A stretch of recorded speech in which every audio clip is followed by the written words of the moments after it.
జ్వరం తగ్గిపోయింది. గడపని తీసుకుని ఇంటికి వచ్చేసి ఇంట్లో ఇలా మూలకు నిలబెట్టి అంత మాత్రం కాలు బయటికి పెట్టాను రా.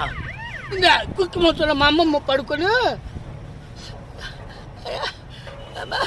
పనికి రాని గడ్డపనికి జ్వరం వస్తే దవాఖానకు తీసుకుపోయి చూపిస్తుండ్రు. నాకు జ్వరం వస్తే నన్ను పట్టించుకునే తెక్కులేకపోయి అంటుంది. అప్పుడు నేను అన్నాను, అమ్మమ్మ నువ్వేం భయపడుకో, మా అమ్మని నేను చూసుకోపోయిన పర్లేదు, మా నాన్నని చూసుకోపోయిన పర్లేదు, నీ మనవన్ని నేనున్నాను దా అన్న అమ్మమ్మని పూజ మీద ఎక్కించుకున్నాను. బరి మన్ను చెరువు దగ్గరికి వెళ్ళాను. నడువులో నెలలోకి వెళ్ళాను. అమ్మమ్మ నెల మీద పడుకోబెట్టాను. అమ్మమ్మ కాళ్ళ మీద కాలు పెట్టాను. అమ్మమ్మ మెడ మీద కాలు పెట్టాను అన్నాను. బెదరు ఇంకేముంది, అమ్మమ్మ అడుక్కుపోయింది. ఇక వస్తున్నారా బెదరు? ఏంటంట బొడగలు బొడగలు వస్తే అర్థం ఏంటి? డిగ్రీలో